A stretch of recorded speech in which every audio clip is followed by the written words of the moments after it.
so nervous. We are now broadcasting to all attendees. This is exciting. People are going to be rolling in. Oh, 10. Hey everyone, as you're showing up, welcome. Thanks for being here this morning. Thanks for your patience as we're testing a new webinar platform. Let's make sure that we record. It is recording, right? Yeah. I think that's what that means. We're learning. But we're really grateful. We were actually just over on the other side of the state last night. We got to be hanging out with some of the Enterprise crew who's joining us this morning. So we're just going to wait a few seconds while we're transitioning people over. We accidentally had folks going to the Webinar Jam, which is our old platform. So we're just going to make sure people are rolling in over to Zoom this morning. Oh yeah, we want to do this? Yeah. This is Let's go live on Facebook. We're going live on Facebook too. It's all happening.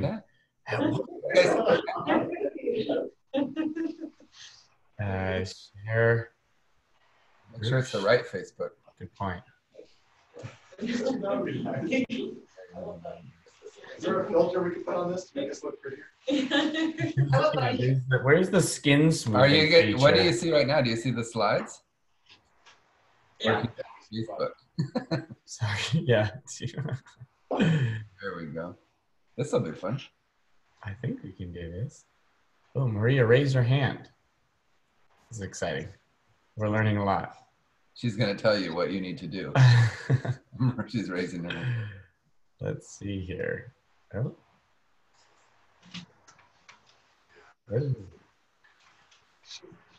Welcome, everyone. We got a couple more people rolling in live on Workplace. So that one. Oh, here we go. Got it. We got it, everyone. Very exciting. We're going live on Q&A. Facebook as well, which is a new feature that we're playing with this morning. We are the character company of the future. This is all right. Oh, that's exciting.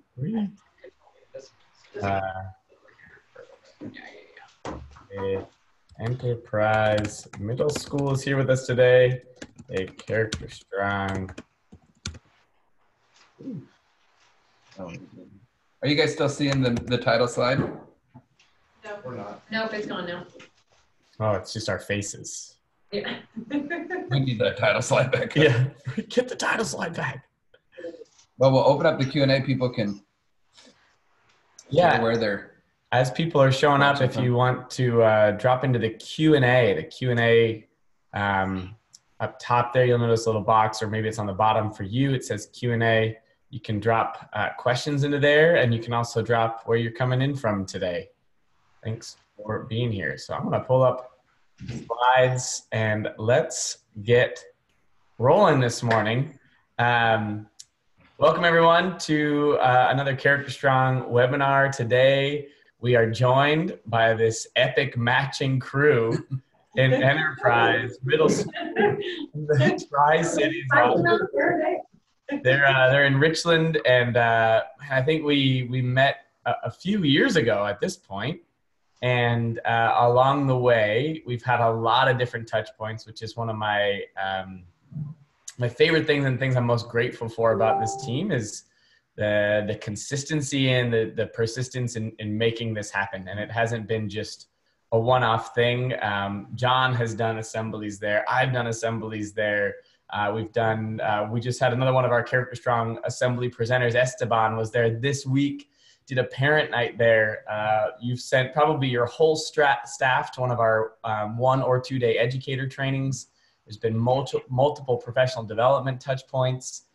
So the fact that we're talking about school culture today and the award-winning school culture that you all have created is not an accident. And I know that we are a small piece of that puzzle, but we're grateful to be a piece of that puzzle. And it's pretty amazing to see the consistent, relentless pursuit of this work. So really excited to be here with you all this morning. I'm going to be sort of just moderating while these three share sort of the philosophy and some of the practical things that they've been doing to bring an award-winning culture to life at Enterprise Middle School. So Hans, Jen, tell me about yourselves and then let's dive in. Hi, Jen Klaus. I'm the principal here at Enterprise Middle School. This is my 8th year as lead principal here. I'm Hans Apple. I'm a counselor here at Enterprise Middle School and actually been here since we opened in 2005. So go Wildcats. And I'm Jennifer Apple, and I teach the 6th grade leadership, and then I also teach ELA and history in 6th grade. And I also have been here since it opened in 2005. So. And I also should mention that I was a teacher here when the school opened in 2005 and left to take on a different role in the district and then came back as principal. Amazing. So we have lifers, Enterprise lifers. Yeah. Awesome. And we also have the perspective of a teacher, a leadership teacher, a counselor, and a principal. So we have a lot of different perspectives in the room and a lot of wisdom. So let's dig in. Sort of like our circles of culture model that we've talked about on webinars before. You use a similar model to think about culture at Enterprise. Tell me about that. Right, I think so. That's something that I'm going to be talking about. So I guess to talk about our rules of the house, I want to back up just a little bit. I think you're seeing them here and kind of the reason why we arrived where we are now. So a couple of years ago, our school was about 1,200 students, which is huge for a middle school. And in the spring, I believe of 2017, there was a new middle school that was built. And so at that time, we lost about 500 students and probably close to 20 staff members to that new middle school. And so it was kind of the perfect time in our lives here as Enterprise Middle School to pivot and really kind of rebrand ourselves, have some tough conversations about what is it that we want to stand for moving forward. And so kind of started doing some research. Hans and another one of our counselors, Nicole, they started doing some research. They reached out to high schools because I think Character Strong actually started in our high schools in small doses. And so they went and did some observations and had some conversations. And so brought this notion of social emotional learning and the need for it back to our school. So then that has kind of morphed and transitioned into our Wildcat Nation. So we rebranded from Enterprise Wildcats, it's great to be a Wildcat, to Wildcat Nation. And so our 3 rules of the house became character, excellence, and community. And that's, I believe, what you're seeing. Is that what they're seeing from you right now? So with those, we asked questions of each one. So what is it that we want all kids, staff, and families to be able to articulate based on character, excellence, and community? And so character is, will you do the right thing? Excellence is, will you do your very best? And community is, what will you do for others today? So I'm going to talk, I think, a little bit about the character piece and how it kind of came to be in terms of how we rolled it out in implementation, right? Okay, so yep, there it is. So I apologize. Can I just jump in for a second, Jen? I love, first of all, you said something really important there, which is like making sure that all staff, students, and parents know these house rules. To me, that's a really big statement, right? And they're simple, they're easy guidelines, but first of all, that common language piece, which we have talked about being hugely critical. I love that. And I also want to give the context because I don't think I did a very good job at the beginning, but Enterprise, so I can brag on you, Enterprise won the Washington State ASCD Whole Child Award this last year. And so when we're talking about award-winning culture, that's one of the perspectives we're looking at it from is we're talking about whole child education and the culture that you've built around it. And so this is sort of the starting point, the house rules. And I love that right below, not just for students. Right. Yeah, and so thank you. So to expand on that a little bit, you know, we always have talked about through the lens of what's best for kids, not what's convenient for adults. And sometimes, like I mentioned, that leads to some tough conversations, but it's honest conversations, and we have to have that trust and that foundation built so we can have those conversations. And the other thing we talk about a lot is it takes a village. And so the idea of the whole child and it taking a village, because there's so many pieces that kids come to us missing.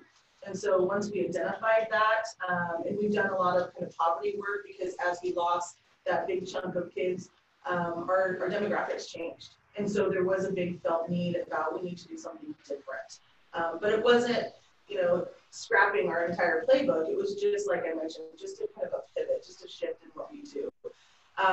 And so we really started with the why, and why do we need to make some changes? And that's where, again, our poverty work came in.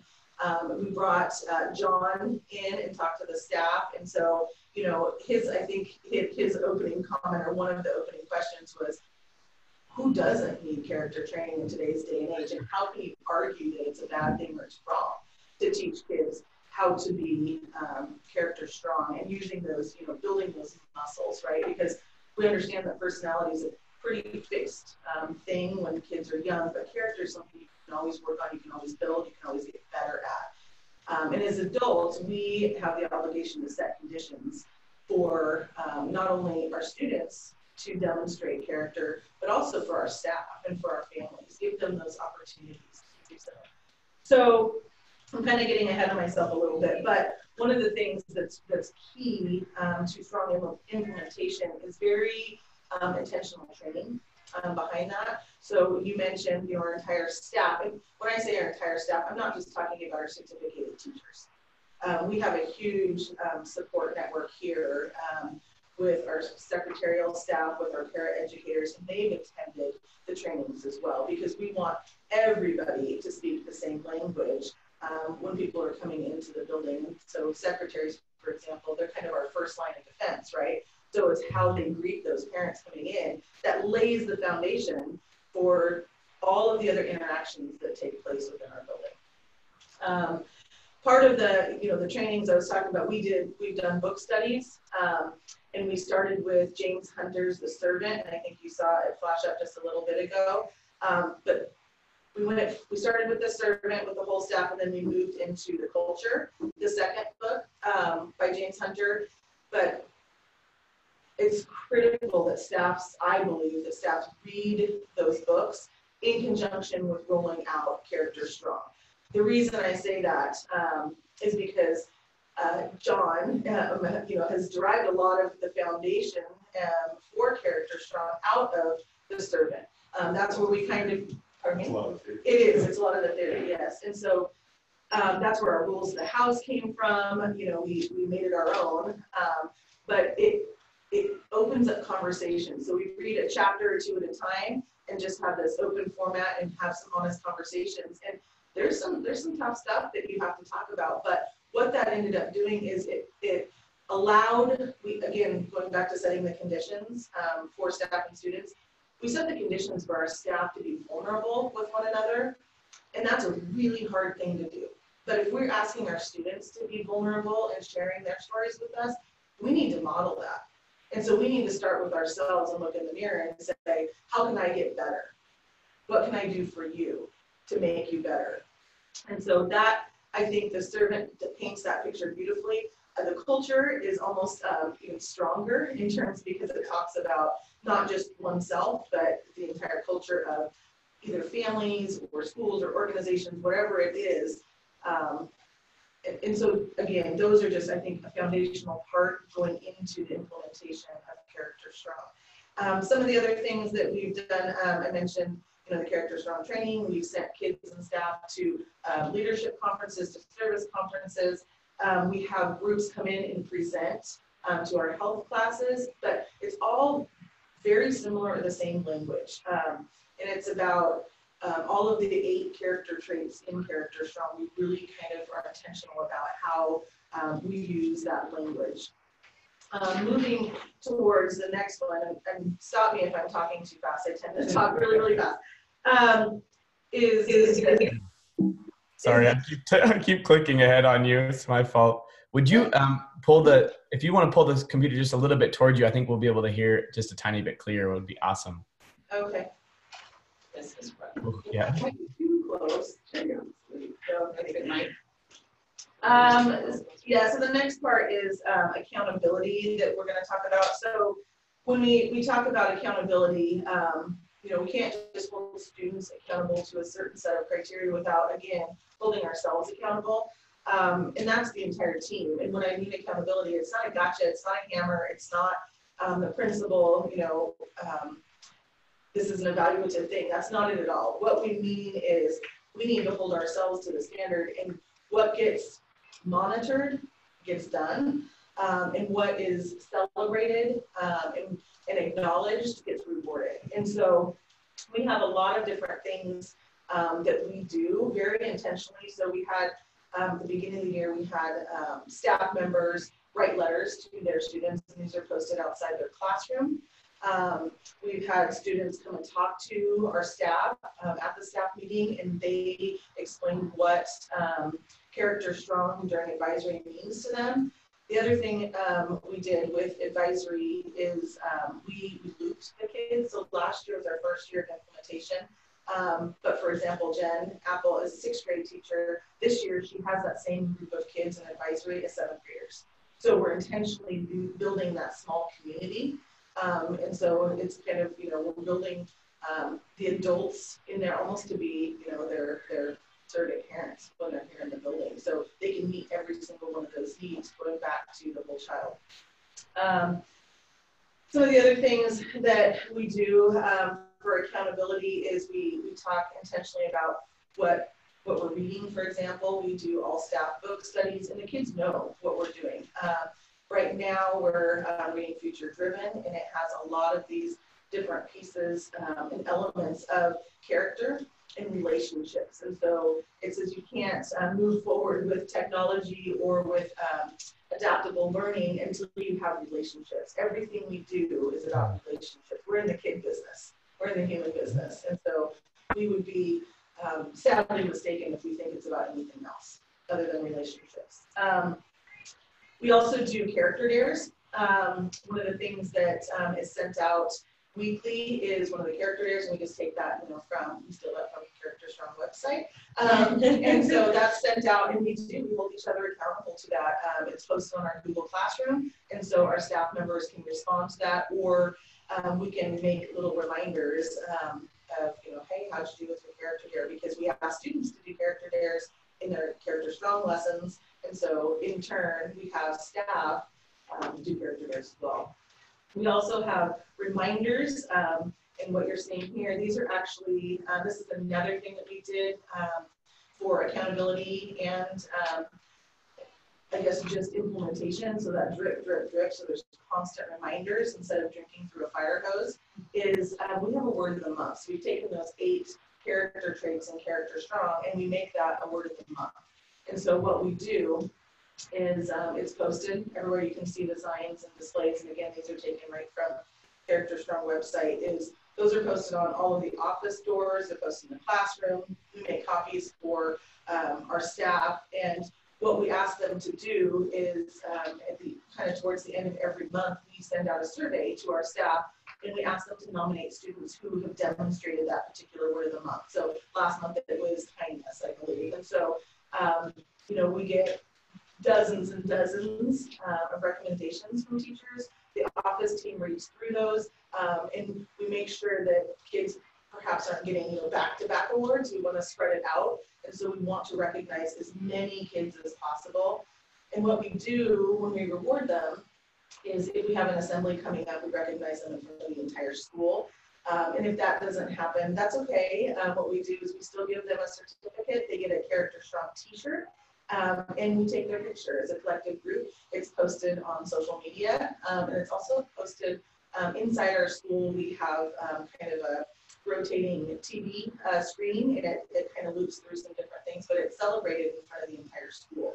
And so kids know that they're getting recognized, and so success breeds success. So if they see somebody else getting rewarded, they're like, if Hans can get this award, I can get this award, right?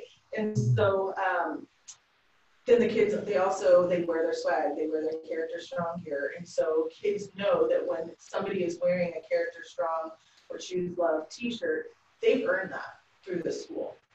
And that's a really big piece, and it's a great reminder for kids.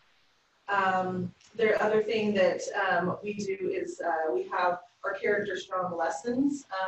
and they are sent out via social media, also on our website. But one of our other counselors creates this, and it's sent out. But what it does is it's sent out to our families. And so our families at home, they can have the conversation about, hey, what was your advisory lesson today? And so they have this background information of what the kids should have done. And so they have, when this kid says, oh, no, I didn't do anything today. It's like, well, really, tell me about your character strong lesson today. So it opens up that conversation, and then again, the common language with the families at home, right? What else do we have? Oh, we really have, we've kind of blown up our school in terms of displays and bulletin boards. We've always been really proud of student work, so we display student work all over our school. But we also, everything that we do, we make sure is infused with those 8 character traits and the notion of, character, excellence, and community, really. And so I think when you walk into our school, it's immediately, not only is it felt, but it's also seen. And so you see these displays of what you're seeing right now is one of our big posters that was made, for our main hallways, but it's what we do for others today. And so it's not only the visual reminders that are just constant that kids can see, but they're also hearing it and they're living it. And so one last thing that I want to talk about really quick before I turn it over, but I had mentioned, setting the conditions for students and staff to be successful.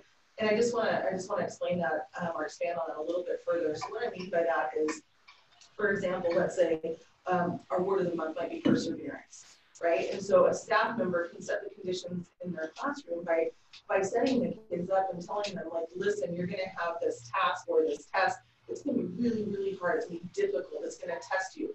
But this is a great opportunity for you to demonstrate perseverance. Let's talk about what that means. Having the grit, having the growth mindset to get through it. And these are hurdles, but if you work hard and you persist and you persevere, the outcome is going to be exactly what we want it to be, right? So setting those conditions.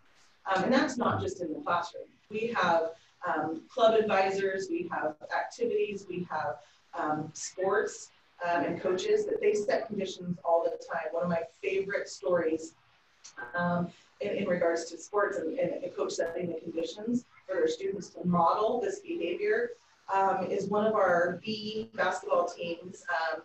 They played one of our rival schools, and what happened was the rival coach approached our coach and said, hey, we have a student that's pretty impacted on this team. He's never scored before.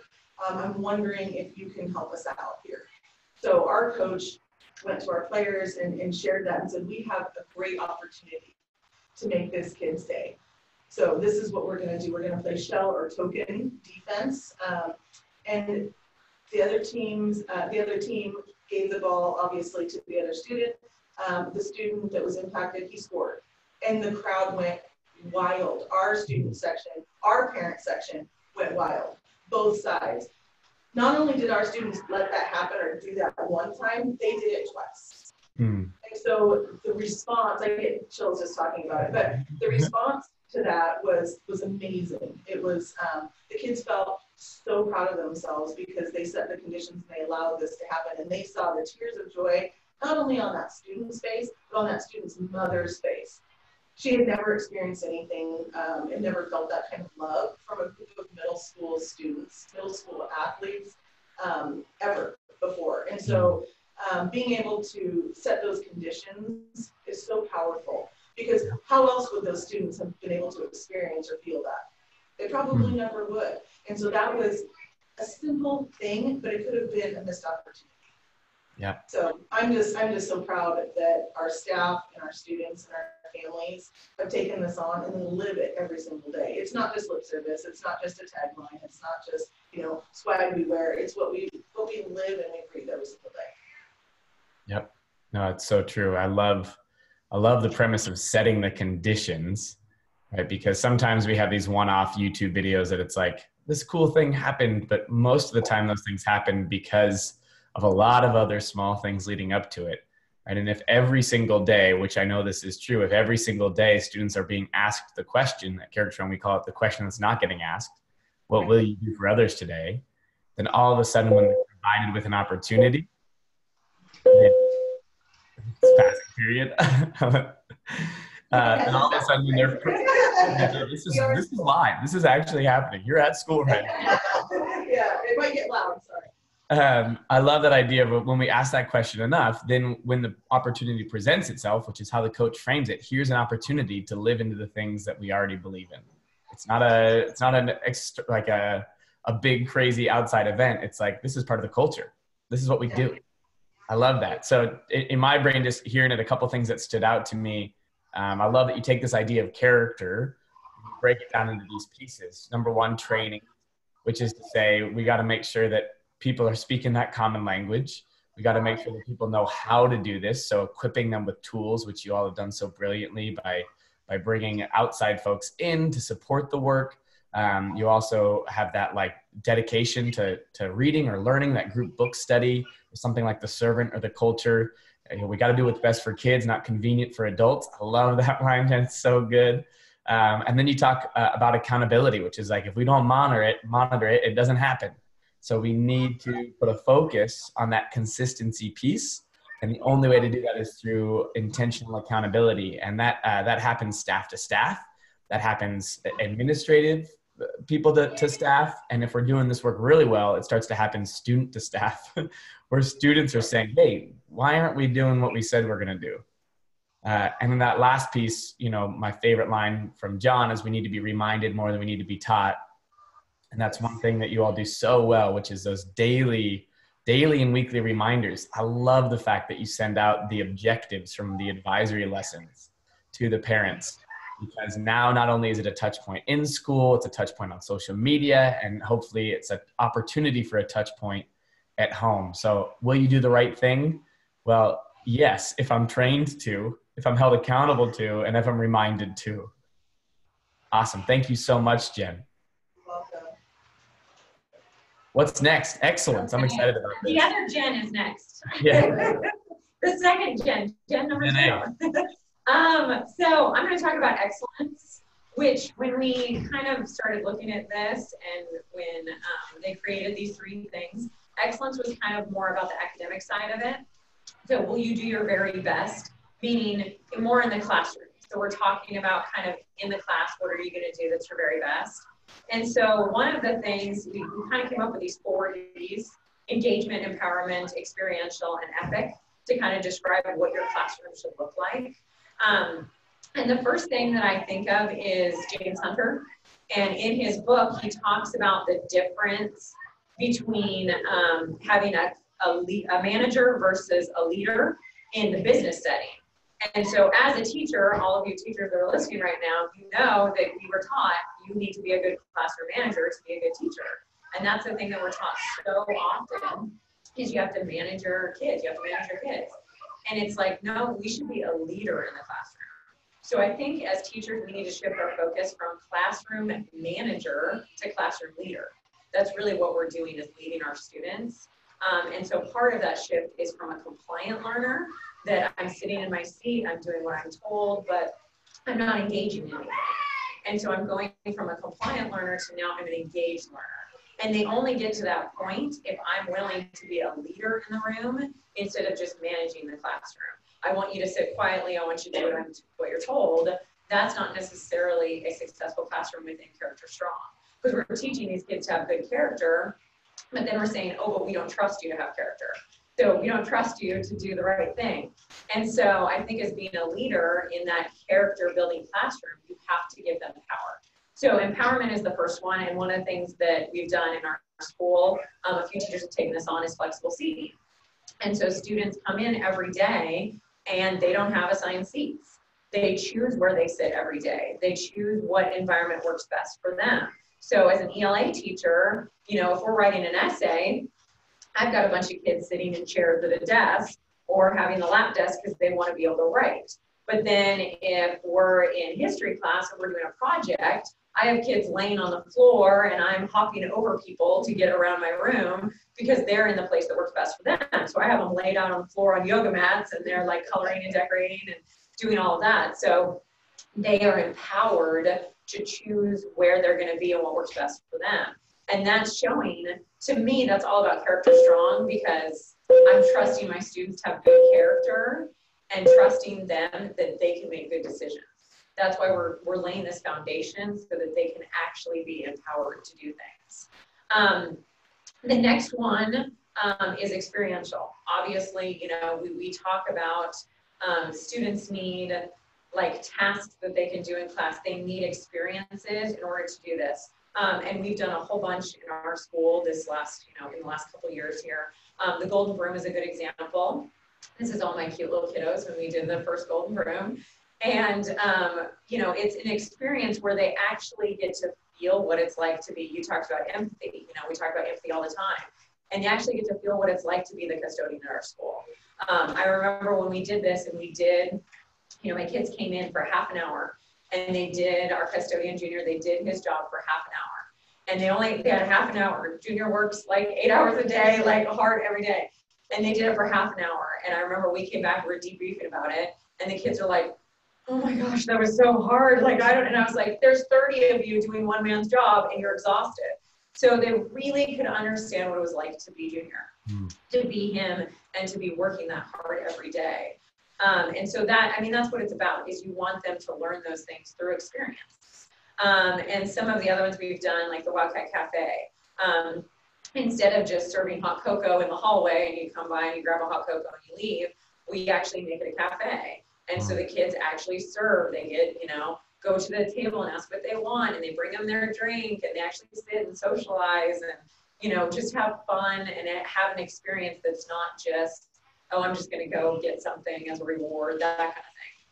So it's experience for the kids doing it, for the kids that are the waiters and waitresses and the baristas and actually working the event, but it's also an experience for all the kids that get to participate, because they get to see what it's like to have someone come to the table, and they're learning to say thank you, and they're learning to, you know, forgiveness, and they're learning if they spill the drink on it, which just happened. So they learn all of those different traits, you know, when they're in that situation. And so it's good for them to see all of that. Another one we did this year was like a teacher snack card. And so we thanked the teachers. And so we took a little card and we went, and it should say staff snack card. Sorry, I put teacher in there. But it was for the whole staff. And so we went around and everybody got a little drink and a treat. And I remember we came back, and we always debrief all of these things after we do them. And I remember this one little girl, she looks at me and she goes, I know this isn't supposed to be about me, but she goes, I feel so good after doing that. And I was like, that's okay to be about you. That's okay. It's okay to feel good about it. So she was almost in tears. She's like, a couple of the teachers cried when we gave them a drink. And she's like, I was like, it's just a water. It's not that big a deal. But they were so excited to just get, you know, have someone care about them. And so she was like, it made me feel so good. And, you know, they get that experience from both sides of it, you know, seeing what it's like. And then obviously the character dares, like Jen Klaus already kind of talked about, is the kids have those character dares and they get to go out and experience that. I mean, you guys have built that so well into your program of all that experiential learning. You know, project-based learning is the term for it, you know, we use in ELA and things like that. And that's what you guys have done. You've created these project-based learning that kids can actually go out and experience what it's like to help someone else. And then next is, obviously we do a podcast at our school. I won't get into that too much, but the kids get to actually experience interviewing people. Houston, you've been on our show, so you know what it's like to be the guest. It's so amazing. So you said obviously you do a podcast. For those of you who don't know Enterprise, it's not obvious. You have a student-run podcast, and it's incredible. And I got a chance to be on it, and I got asked the best questions, and they're adorable. They have all these records that they keep, and so yeah, experiential, not only from a relational standpoint, but also from like a technical, like skill building standpoint. Right. Awesome. Right. And all the kids that are learning from listening to the podcast, you know, all the kids that get to listen to it, and then they're learning all of those things from the discussions and everything else that our kids are doing. So it's pretty cool.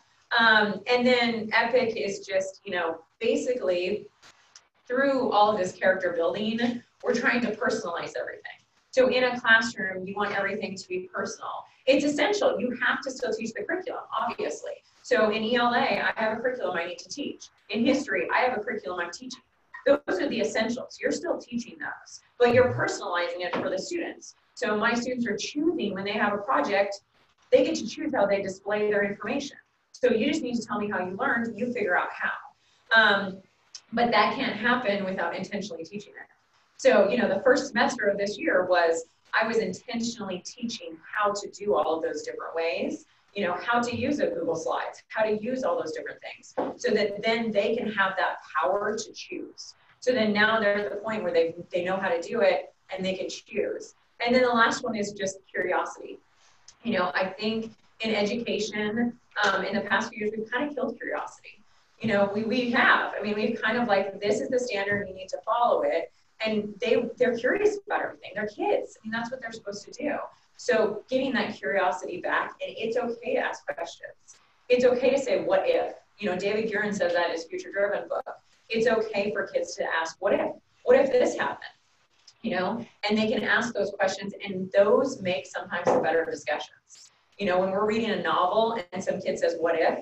I used to say, years ago, I would go, stop with the what if, stop with what ifs. I don't say that anymore, because we have better discussions about that than my comprehension questions I'm going to ask anyway. So we start talking about, well, what if that happened? Tell me what you think. And so then they're curious, and they have the character now to respect each other too. So when they say something that's totally off the wall, they go, huh, maybe we should think about it that way, you know? And so they're respectful of each other, in that they're like, okay, maybe that is a good idea. And then we can kind of bring it back into the conversation. But it's just cool to bring it into the classroom. And I've seen a huge difference in my kids of what they can handle, what they can do in a classroom before we had Character Strong. So it's pretty cool to see. Absolutely. Yeah. And I think you cultivate that with empowerment, right? It's like that only works because students feel empowered to make that choice. I know for me, I don't work in the same place 2 days in a row because I get bored. I get anxious. I have to move around. So I love the idea of empowerment, of experiential learning, which is more than ever before. Students need to be in it, to experience it firsthand and not just read about it. They read about stuff all the time. Their life is so digital that to put them into action in their life is a huge deal, both relationally and technically and in projects. And of course, we got work to do. There's an essential content that we're teaching, but if we're intentional about giving them the tools up front, making it personal through those relationship pieces and those choices, we get to cultivate that curiosity. And part of that curiosity is not just academic, but it's also relational. Thanks. Right. Yeah. Your kids are so good as a result of some amazing teaching. And I just appreciate how it sounds like, you know, even just your self-reflection. I've evolved over the years, and it sounds like you're happy with where you're at. And it shows in your classroom and your kids. So thank you for your heart for students. Thank you. Thank you. Character, excellence, Hans, community. The background of all these slides is community strong, and you've been building a community in your school, online, nationally, both digitally and in person. So talk to me about community. Yeah, I think there's a lot that goes into community. Obviously, we're you know, kind of looking at that overarching question of what will you do for others today. One of the things that we realized a couple of years ago is that we needed to start telling our school story, because if we don't tell our story, somebody else will, and it probably won't be what we want to, right? And so we kind of alluded to that in several parts so far, but you know, we're using videos and blogs and student-led podcasts, all kinds of avenues to, you know, communicate directly with our community, both our school community and the greater community. And I think that's really been foundational to bridging that gap. And then beyond that is the personal connections. And so we've listed some of them here on this slide. But, you know, it's really about intentionally seeking out folks and drawing them into our school. So the very top picture there, thanking the community, that's where we went to a local grocery store and brought a bunch of students and brought snacks and goodies and just said, hey, we love you. Thank you for, you know, all that you do to support Enterprise Middle School. And it meant a ton to them. So it was really fun. You know, some of the other kinds of things we've done recently, last year we started some summer home visits where we go out and intentionally connect with kids that are sort of, you know, disconnected from Enterprise. And so we call it connecting the unconnected. So we'll bring them some gifts and say hello and just, you know, man, we're excited to see you this fall, and just kind of trying to, again, bridge that gap between home and school. Personal invitations to join clubs, so not waiting for students to say, yeah, I think I'm interested in basketball, but to go in and actually seek those kids out. Like, what is it you might want to do at Enterprise? And if we don't have that club already, let's create it. We created a guitar club entirely because there was student interest. And we had never even thought about having a guitar club. And we're like, yeah, we could do that, sure. And suddenly that became and morphed into an actual class that we have during the day. So that's kind of cool. So I think it starts with those personal connections. One of the biggest things that we've done is what we call our Wildcat Nation morning greeting. And basically every day for the last 2 years, we've had a group of students and staff out at the main entrance greeting everybody that walks in our door. So it's fist bumps, it's high fives, it's music, it's a party out there. It's the place to be. And it's super impactful, not only to the students walking in the doors and staff coming in, but also the parents dropping their kids off. You know, don't you want to drop your kid off at a place that looks welcoming and safe and fun and awesome? And so I think that's been a huge thing. Obviously, we've done different events like Community Strong, College and Career. You know, we do things like Donuts for Dads. I think one of the things that you know in your school is starting to reach that special place is when the ideas aren't just adult driven. And so in the bottom left corner there, that's a student idea. That was a 7th grade boy that came up with the idea of, hey, we're gonna make these little like welcome to Wildcat Nation cards, attach candy to it, and put those into all of the incoming 6th graders' lockers. Because he realized, hey, when I was in 6th grade, that was really hard to open my locker. And so, it's scary, you're right. And so we planted all those in there. The leadership kids did all of that in August. And then as students showed up with their parents before school started, and they're struggling to get their locker open and working through that process, all of a sudden they find this fun little surprise. And I think, gosh, how many years have we all worked in middle school as adults? Never thought of that idea, right? And so that's the kind of stuff that's starting to happen around here that really gets us excited. Go ahead, were you going to say something? Oh no, I was excited. I was reflecting on, if we go back one, I was thinking about a couple pieces here that stood out to me. One of them being the thanking the community piece. And I was just sitting down yesterday with Scott Bakovich at WACA. We were all there together, and we were talking about the ratio of asking to giving that a lot of times happens in student leadership, for example. But I love that one in particular because you're not asking for anything, which so often it's like, we'll go do a thing because we want to think, you know, but this is like that really intentional. No, this is just about relationships, just about an exercise in gratitude. And you get students experiencing that, and you get students experiencing what gratitude looks like, you know, proactively, and what it looks like to show that. And you make it experiential, and then you empower kids to do stuff like the 6th grade treat bag, which all of a sudden they're curious, how else can I do this?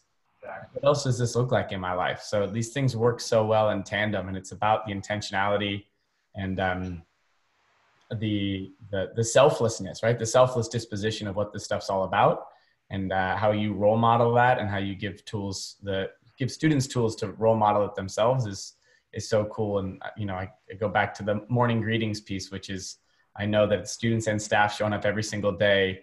And I love what you said. You said it in passing, but I think it's huge. It's like, this is the place to be.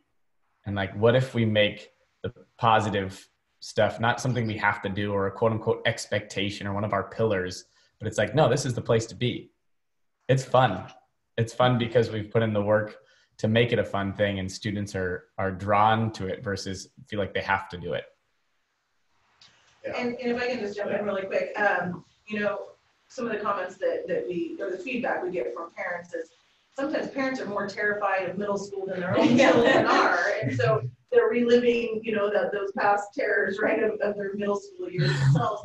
So when they pull up to the front curb and they see us, you know, dancing and playing music and high-fiving and kids running and jumping and giving each other hugs, their fears dissipate. And so they're happy and they're thankful that, again, we've set the conditions for this to be such a safe, positive, happy place. Yeah. Yep. So good. It's a holistic approach. You get the parents less stressed, then that's a good start. It's very helpful.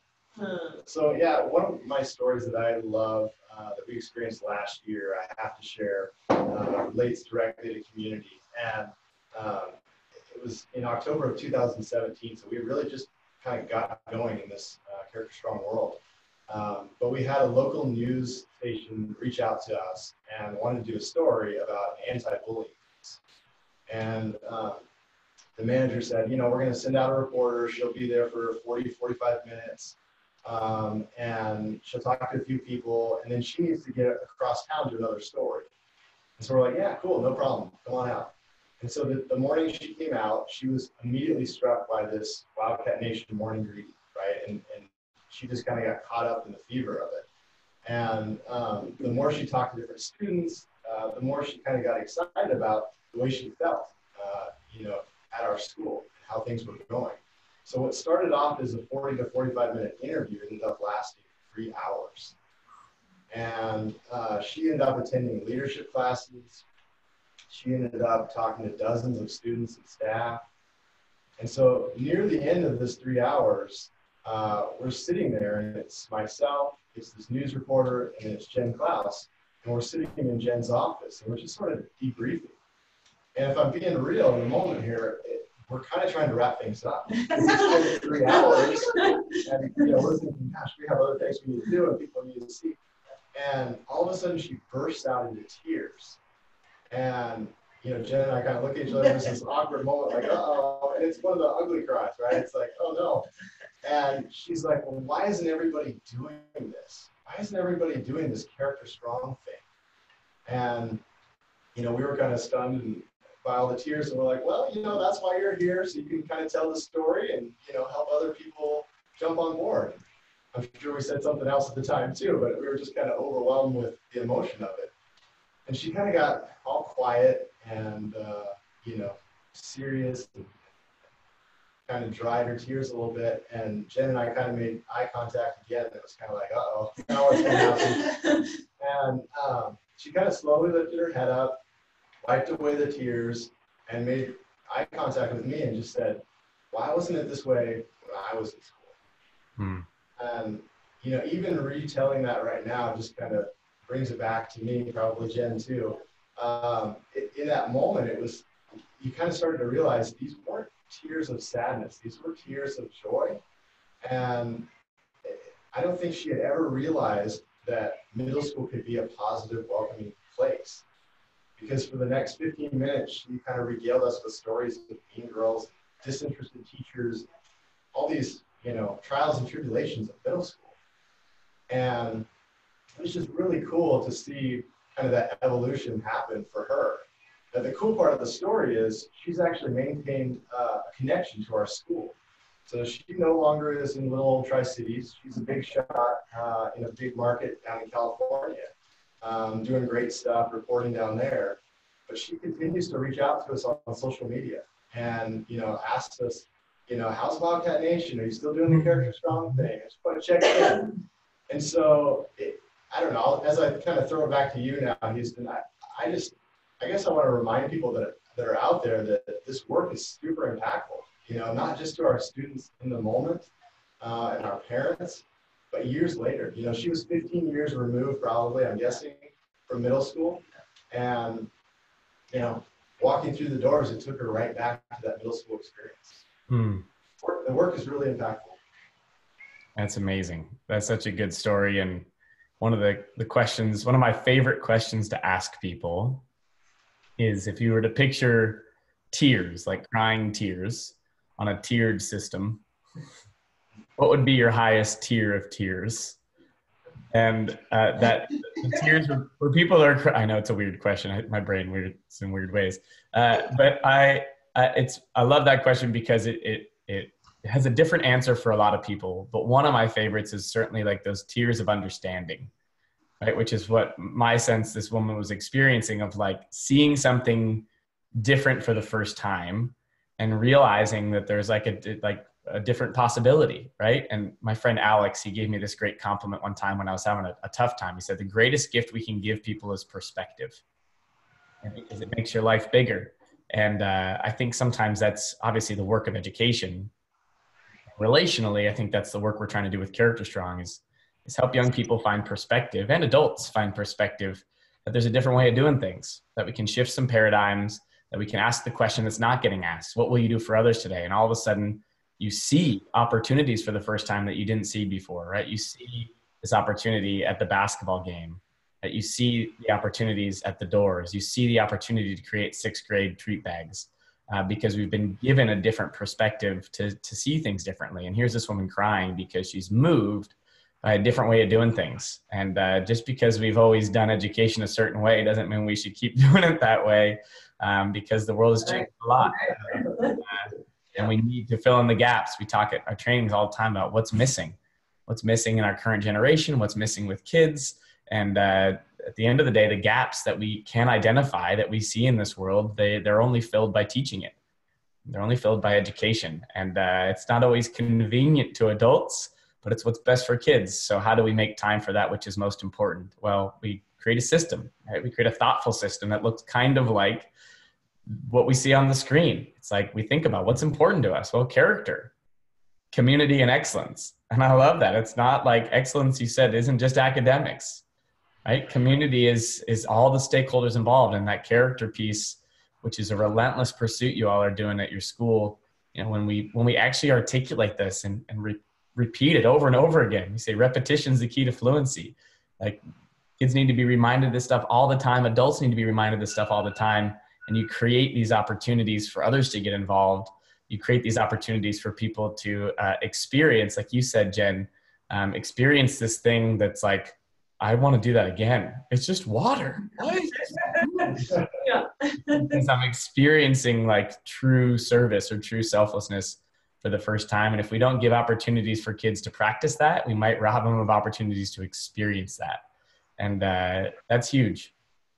So thank you for your wisdom. Thank you for the intentionality that you go about this work with. 2 questions that I see here that I think would be worth just sharing briefly before we wrap up. The first one is, how has referrals decreased with the implementation of Character Strong systematically? So we're talking ABC data. Someone's interested in that. Jen, if you want to tackle it. Yeah, sure. So, we've seen a dramatic reduction in classroom-based behavior issues. And I want to go back and say, it's not perfect. This process is messy, and sometimes it's 2 steps forward and 1 step back. But it is that relentless pursuit of getting better. And so I don't want us to just be sitting in front of you saying, "Oh, we've got it figured out." We don't. We're changing and doing things different every day because we learn something new. And so we're trying to be adaptable ourselves. But going back to the question, let me just give you an example. So we have a timeout room here at Enterprise. And so it's kind of a space that is monitored by an adult. And it's a space in our building where the students, they just need to take a break, whether it's self-driven or the teacher says, you need to take a break and gather yourself. And it can be, however length of time. But last year, we were probably, and we have about 720 kids. Last year, we averaged probably, 30 to 40 students a week being sent there just, throughout the course of the day. This year, we're averaging 4 students a week being sent that are being removed because of behavior. That's 4 students out of 730 kids a week. That's not even a kid a day, right, being sent out of their classroom. And if you think about it, 720, 730 kids times 6 periods a day, that's a lot of opportunity in this day, right? And so that is just one indicator on how amazing the staff is and the conversations that they're having, and they're giving kids opportunities. They're letting them be kids. They're letting them have experience. We're giving them our trust that they're going to make the right decision. What comes out of their mouth the first time, because middle schoolers are impulsive, it might not be the right thing, but we gently correct it. We're no longer these hammers of you will fit into our box of what we think a middle school student should look like and behave like. That's not it. We want kids to come here and be kids and be their own person and be celebrated for who they are and for their differences. And so just the common language, going back to it, it's equipped all of us with the ability to separate the student from the behavior. Just because a student misbehaves does not mean that they're a terrible child. Mm-hmm. It means they had a moment of making a bad choice. And so we have that conversation, we don't hammer them, and we come back. And what happens is when we re-engage with those students, we ask the staff to re-engage with those students prior to coming back into the classroom, it rebuilds that foundation of trust and love. And the kids know we love them very much, and we tell them that. We're not afraid to use the L word here. And so when they come back, it's you made a bad choice, that's okay. We all have days where we make bad choices. And so really it's flipped that. And separating the student from their behavior is I think is the reason why we're seeing the decrease in the behavior in the classroom. Yep. There's no bad kids, just bad behaviors. There's no bad adults, there's just bad behaviors. And culture is a behavior, and our paradigm is that behavior is teachable. Then next question becomes, what are we doing to teach it, right? And that's where all the training and all the accountability and all the consistency starts coming into play, which is a great lead into this next question, which is, how has it transformed how students are supported with discipline? So Jen, you alluded to that a little bit of like classroom management versus classroom leadership. How has it transformed how students are supported, not handled with discipline? I like that. There's a distinction, and they put it in quotes. They're supported, not handled with discipline. Yeah, and I think, when what Klaus was just talking about, that when a student, I mean, they're middle schoolers, so they're not going to be perfect. They're going to say something stupid like the first time, that something comes out of their mouth, and you're like, okay, that was a bad choice. What can we make the next time? And I think the difference is, in the past, before we kind of did character on, before we changed this, it was somebody said something that was inappropriate or whatever, and you would kind of call them on it and say, hey, what's this? And they would start getting aggressive back at you, right? And they'd start talking back even more because they're like, I didn't do that, And so they would have that kind of conversation instead of the approach now is, I'm supporting you and you just made a bad choice. What are you going to do now? So it's more instead of, I always tell the kids, everybody makes mistakes. I made a lot of mistakes in middle school. We all make mistakes when we're young. So it's not the mistake you made, but it's how you react now to the mistake afterwards. So what are you going to do now? And the conversation has changed a lot because I always say, does that show you have good character? And they always go, no. They understand that. And so we have that common language of, are you showing good character? Are you showing forgiveness? Are you showing respect? Are you showing whatever? And so we have all those terms to use. And so we're supporting the students in, yes, you're going to make a mistake. You're 13, you're impulsive. That's what you do. But now what do you do afterwards? And so supporting them in their decision to, yeah, that was a bad choice. You're right. And that's what I hear now. I'm like, was that a good choice to make? Was that showing good character? And they're like, no, it wasn't. I shouldn't have said that. And I should have done this. And they're like, I need to think before I speak. And that's what I hear now. And it's like, they're learning so much more from having that conversation with me and being supported in that decision than me just saying, go out of the room, just leave, just go somewhere else and have someone else do it, because they're not gonna learn anything. So supporting them in, you made a bad choice, now let's see how we can deal with it from then on, supporting them in that. I would add on to that, that all happens because of relationships. Right. I think every school out there says that they're all about relationships, but it's really about getting intentional with that. And so before you can even have those conversations of, okay, I'm going to support you and I'm going to empathize with you and understand and work through this, there has to be that foundational point. And I think that's where Character Strong has really helped us intentionally build that into, not only classrooms, but hallways, lunchroom, I mean, everywhere throughout the school. So I think relationships. It is, and to further expand it, one of the things that we talk about a lot in terms of the office team is we ask kids to articulate the rules of the house. You know, did you follow the rules of the house? Kind of like Jen was saying in her classroom, she drills down even further into those speaking character traits. We just talk a lot globally with the kids, and you know, did you show character, excellence, community in that decision?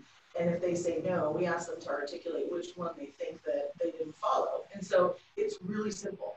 You know, we make the conversation really simple. And it's the same with parents. They can ask the same questions. That's what having a common language does for you. A simple expectation you come back to over and over again. Well, I know we're just out of time, but if there's like a shorthand way to answer this, I think they're two really solid questions. The first one is, how much of this did you do in year one? So talking about like building readiness. And then the second part of the question is, what is the most important next step in your journey to continue the work? So what did you do in year one? You're kind of in year two, year three at this point, and what's the next step? And I know we're running out of time and I want to honor your time, but two quick thoughts from the experts here on how you've done this in year one and what's going forward. I would say relating to that is kind of, we get a lot of questions about gathering buy-in, and I think it's kind of related to that. So you talk about year one and year two. I would even talk about year zero. Yeah. So there really was, I don't know, what would you guys say, 6 to 9 months before we implemented Character Strong, where we were starting to sort of implement Character Strong. So where we were starting to lay the groundwork. So, you know, as far as were we ready to hit the ground running in August of, 2017? Yeah, we were, because of the 6 to 9 months prior to that, about these conversations about relationships. Okay, we're going to move to a new SEL curriculum, and here's what it's going to look like, and here's our vision, and here's our plan, and let's put a team together to help build this. So there was a lot of pieces that kind of laid the groundwork to be able to actually hit the ground running. But a lot of the things that you've heard us talk about, we did last year. I mean, we implemented them basically right out of the gate. We started day one at the door, greeting students. You know, each of these pieces kind of got up and rolling pretty quick. Sure. And I would just say another piece that I failed to mention when we were talking about implementation is, you know, I did mention that John came out and talked to our staff, and that was in year zero, as John put it nicely. But Houston, we also have, and we've had you come out several times too. And so I think it's kind of like, you know, when mom and dad say it, it's not a good idea. And so sometimes it's the same way with our staff and students here. You know, if we all come up with an idea, it's kind of but if we bring in these experts, they can't argue the why. And so we always want to start with why. And so what Houston, you and John were able to do for our staff and students and families by coming in, not just once, but on a regular basis. So you've been here several times, like I said, but we're intentionally, we have you come in midway through the year, right? So in January, that's a perfect opportunity to have that. It is, we call it the booster shot, right? And so to continue to have this opportunity for our families to see that this work is powerful, and you are so gifted telling stories through that and making it really relatable, that it's not this huge, like, heavy lift. It's just these little single things that shape our character. And having Esteban come in, you know, this last week was another booster shot. And not only did our students get to see him, but, you know, we had that opportunity for the families as well. Yeah, I love the premise of year zero. Talk about building readiness is essential, and just from a clarity standpoint on Character Strong side, that's how we talk about it. You got to build the clarity, the common language first. And I know the process that you went through was you sent people to our training. You got a couple of people who are deep in the work, the champions. Then we had the staff PD, which is where we come to the staff and we create that common language across the board. You sent more people to one of our trainings, and then we came in and we did a school assembly. So it's like that staff deep work, staff full staff, student common language was the year zero readiness that you started to build as you began that rollout, which is huge. And so the final thought, what's next? What's the next big step that you're excited about taking in this culture journey. This was it, the webinar. This is it. We're done. I think our big step is just consistency. You know what I mean? I think it's just, I think we have a pretty good foundation here. I think a lot of things we're doing is good. And I think it's just consistency now. It's like, we're going to keep going on the path we're going, and like flexible seating, we only have a few teachers doing that. Maybe we're going to continue with something like that, you know, and some of those kinds of things. I think it's just kind of that consistency of we planted the seed of all these things going on. And so now it's just, we're just going to continue, you know, we're going to continue with what we're doing and just improve on. If something doesn't quite work one year, let's improve on it a little bit the next year, you know, but we have a really good foundation that we can just kind of build upon now. Yep. So I think one of the things that's super fun for us is, you know, we've got this group of students who they've only lived this culture now. Yeah. And so that's starting to kind of breed something special where it's like, that's all they know. This is how we do things now. And so it's just kind of growing. So it's kind of exciting. And that's perfect, because that's exactly what I was going to say is I think the next step is going from, oh my gosh, this is so cool, this is so special, to, no, this is who we are and this is how we do business. You know, this is what we stand for. And so it's not anything that's sort of shattering or anything like that. It's who we are and what Enterprise and Wildcat Nation is all about. This is what you can expect when you walk through the door. Yep. This is the new normal. Absolutely. I love that. I love the idea, Jen, just that it's, this is not, we're not about even adding more things onto the plate. It's like, how do we get thoughtful, consistent, and super effective at the things that are on our plate? Let's get really good at those. Let's monitor them. Let's hold people accountable. Let's remind them, and let's lock these in so it's a new normal. And then we push forward, right? We got to be patient in this process. It's not about the next shiny thing. No. It's the work day in and day out, implementing really, really well, and being patient with the process so that we get the results we want. And that's how we create an award-winning culture. Thank you, Jen and Hans. It's been such a blast building the relationship with you all over these past few years. The work that you're doing is totally incredible, award-winning, actually, validated from the outside looking in, but you know that the work, I hope you feel award-winning in your own right, because the work you're doing is really cool. And I know that as cool as an outside Washington ASCD Whole Child Award is, the moments where kids come up with a 6th grade treat bag, or the woman news reporter in the office, those organic moments are the real awards in this process. And that's the culture that we get to create every day intentionally. So thank you for showing up. Thank you for continuing to do the work. And we can't wait to see and be a part of more award-winning moments. Thank you. Thanks for all your help and Thank support. you. Yeah. Thanks for the support. Thanks, John. Thanks, Lindsay. Thank you, everyone, for showing up to the webinar. Just so you know, we do have another webinar coming up next week. We're doing lots of webinars. This next one is with Dr. Clayton Cook. It's on the prompt method. It's a progressive response to low-level problem behaviors. It's an awesome, simple, practical strategy for any educator, any administrator to have in the toolbox. It's part of our SERVE model, one of our staples, our keystone habits. So excited to see you on Tuesday. Check out our website for more information about that. And below here on the slides, tweet at us at character, our best pun still to this day, and at EMS Wildcats 1 is how you can find Enterprise Middle School and the awesome work they are doing there. Thank you all for being here. We'll see you very soon.